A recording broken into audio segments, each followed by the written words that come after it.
3/4 of an inch, this being snow and sleet, not taking into account freezing rain.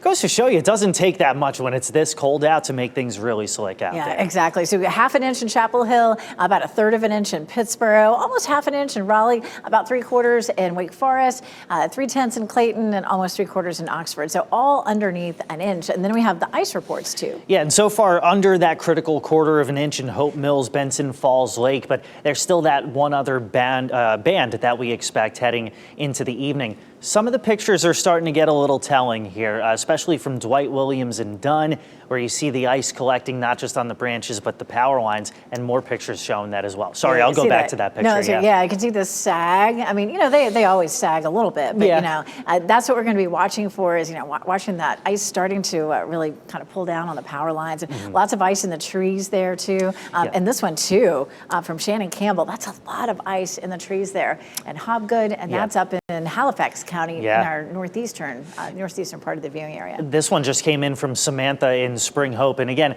seeing that ice accumulating on the sides of the branches, seeing a little bit of that weighing down almost on your side of the picture there. So that's what we have to watch out for in terms of power outages, because as you and I noted, what was it, about a half hour ago, you've got a few there in North Georgia approaching the upstate of South Carolina, and then you can see the path this storm had carved in Middle Tennessee and other parts of the country. Yeah, I mean, most of the country where this has come from, hasn't escaped the power outages at all. Now, we are a little bit farther north, but we have the mountains that affects the way the cold air moves in and out of our area. So fortunately, in our viewing area, we don't have any counties highlighted in blue. So we're looking good right now. But, Chris, as you were showing us, those heavy branches, it could be any time that they start to become more widespread. Western North Carolina, also Washington County, Virginia, if you're familiar with Abingdon in Virginia, one of those spots seeing some of those outages. Now, we do get this little bit of a break in the action. Things maybe turn a little lighter, a little more scattered.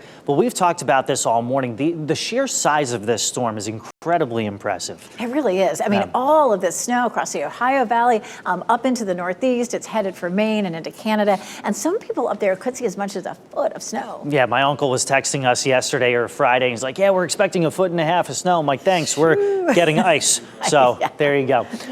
Wintry mix continues here for the next little bit. It turns a little more scattered heading into the afternoon, but you've been talking for past few days now about this line coming through this evening. That's true, and you can see it here as the pink colors get a little bit darker. That's where the precipitation is heavier, and so once we get past 5, 6 o'clock, it starts to move at 7, 8, 9. It's likely out of here before midnight, but that band, if it comes in and brings some heavy freezing rain, already, especially the places that have started to see some accumulation, that's when it could really get dicey. We could have some more outages show up. And then you'll have that adding a coating on top of the sleet and the snow and everything. So staying off the roads today, tonight.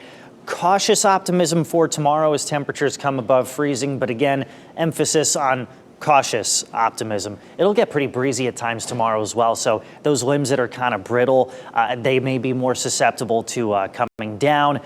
So tomorrow we're not quite out of the woods. And then the cold. Oh, yeah. So Tuesday in the morning in particular, the temperatures are going to be in the teens and the wind chills could be down into the single digits. So we don't get off just as soon as the rain moves, as soon as the wintry precipitation moves out, we're still not done. As a matter of fact, Monday and Tuesday could be the warmest days of the week. And we're talking about bitterly cold temperatures. We don't get above freezing Thursday or Friday, and the overnight lows are in the teens. So winter is saying, hey, we like it here. Yeah, and just going to stick around in North. What was it a few weeks ago that we had hit the 70s and everybody was kind of writing off winter?